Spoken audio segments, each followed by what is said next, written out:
Hello everyone, আজকে চলেছি প্যারিসের মধ্যেই একটা ছোট্ট ইন্ডিয়াতে।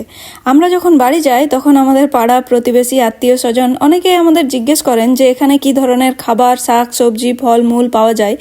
বাড়িতে আমরা যে ধরনের শাক সবজি পাই সেগুলো এখানেও পাই কিনা। তো সেটাই আজকে তুলে ধরবো যে সেই ধরনের শাক সবজি আমরা কোথা থেকে পাই। আর এই রাস্তাটা পেরোতে ভীষণ সুন্দর লাগে। আসলে একটা বিশাল বড় জঙ্গলের মাঝে এরম সুন্দর চারদিক দিয়ে রাস্তা করা আছে। এই রাস্তাটা ভীষণই সুন্দর। ফাইনালি আমরা পৌঁছে গেছি ইন্ডিয়ান বাজারে। ভীষণই ঠান্ডা পড়ে গেছে, তাই একটা বড় জ্যাকেট গায়ে চড়িয়ে নিয়েছি। এখানের আশেপাশে যতগুলো দোকান আছে সবগুলোই দেখতে পাবেন আমাদের ওদিকের মতো নাম, যেটা খুবই ভালো লাগে।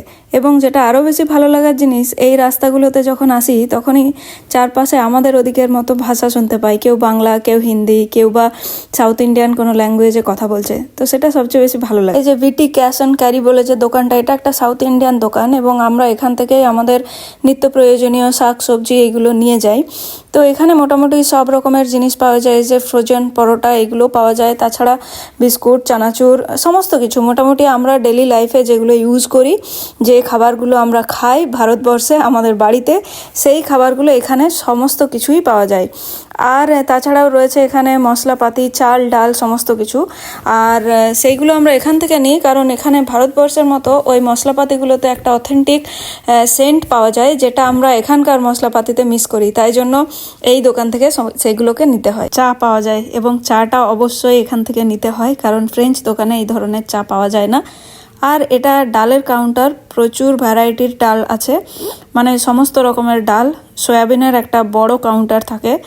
আর হচ্ছে এগুলো মশলাপাতি, গুঁড়ো মশলা সব ধরনের, যেগুলো আমরা প্রতিদিন ব্যবহার করে থাকি সেইগুলো। এই যে চিড়ে পাওয়া যায়, তবে এটা পাতলা চিড়েটা খুব একটা ভালো না। আর মুড়িও পাওয়া যায়, তবে এগুলো একটু ফোলা ফোলা বড় বড় মুড়ি, অথেন্টিক টেস্ট নয় এবং দামও খুব বেশি, প্রায় 450-500 টাকা কিলো। এছাড়া এই যে রয়েছে পোস্ত, সেটাও পাওয়া যায়, কালো জিরে এবং আরও অন্যান্য যে মশলাপাতি যেগুলো আমরা ব্যবহার করি।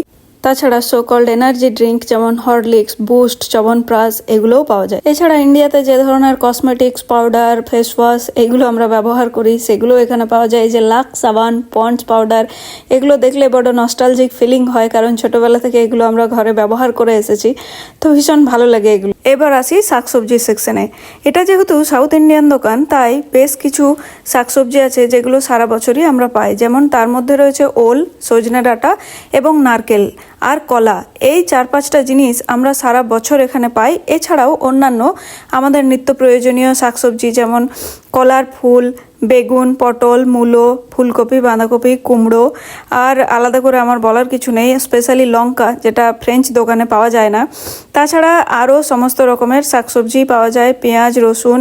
সিজন ওয়াইজ বেশ কিছু জিনিস চেঞ্জ হতে থাকে, যেমন লাউ, তারপর হচ্ছে কচু, এগুলো সব সিজনে পাওয়া যায় না, বেশ কিছু স্পেশাল সিজনেই পাওয়া যায়।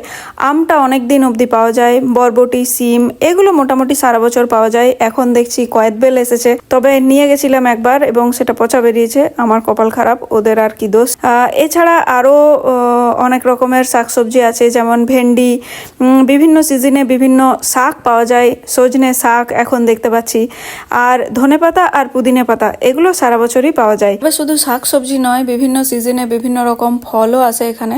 তবে সাউথ ইন্ডিয়ায় কী ধরনের ফল উৎপন্ন হয় সেগুলোর সবগুলোর নামও জানি না, তাই জন্য আমরা রিলেটও করতে পারি না। এখন যেমন পেয়ারা রয়েছে, যেটা এখানকার ফ্রেঞ্চ দোকানে একদমই পাওয়া যায় না। পাকা পেঁপে রয়েছে, এছাড়া আরও অনেক রকমের ফল রয়েছে।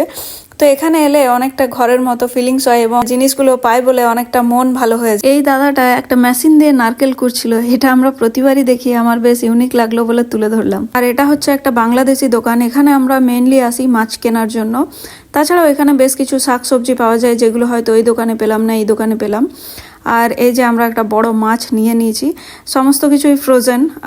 এখানে তো আর টাটকা মাছ পাওয়া যায় না, তবে মোটামুটি ইলিশ, শোল, রুই, কাতলা, মৃগেল, আমরা যে মাছগুলো প্রতিদিনকার লাইফে খাই সেই মাছগুলো সবই পাওয়া যায়। হ্যাঁ, সব কিছুই ফ্রোজেন। তবে হ্যাঁ, মাছগুলো এনারাই কেটে দেন, আপনি শুধু পিসের সাইজ বলে দিলে ওরা সেই মতো মাছগুলো মেশিন দিয়ে কেটে দেয়। এছাড়াও এখানে রয়েছে শাড়ি, গয়না, জামা কাপড়ের দোকান, যেখানে বিভিন্ন রকমের ইন্ডিয়ান ডিজাইনের লেহেঙ্গা, শাড়ি, এমনকি পাঞ্জাবি, চুড়িদার, চুড়ি, মালা, বালা সমস্ত কিছুই পাওয়া যায়। আর সময়ে সময়ে বিশেষ ছাড়ও পাওয়া যায় দোকানগুলোতে। রাস্তার দুপাশ জুড়ে প্রচুর প্রচুর ইন্ডিয়ান, বাংলাদেশি, শ্রীলঙ্কান, পাকিস্তানি রেস্টুরেন্ট রয়েছে যেখানে মোটামুটি একটু কম দামে খাবার পাওয়া যায়। এরকমই একটি সাউথ ইন্ডিয়ান দোকান থেকে আমরা আমাদের আজকের ডিনার নিয়ে যাচ্ছি। তো আজকের ভিডিও এই পর্যন্তই, দেখা হচ্ছে নতুন কোনো ভিডিওতে। ততক্ষণের জন্য ভালো থাকবেন, টাটা।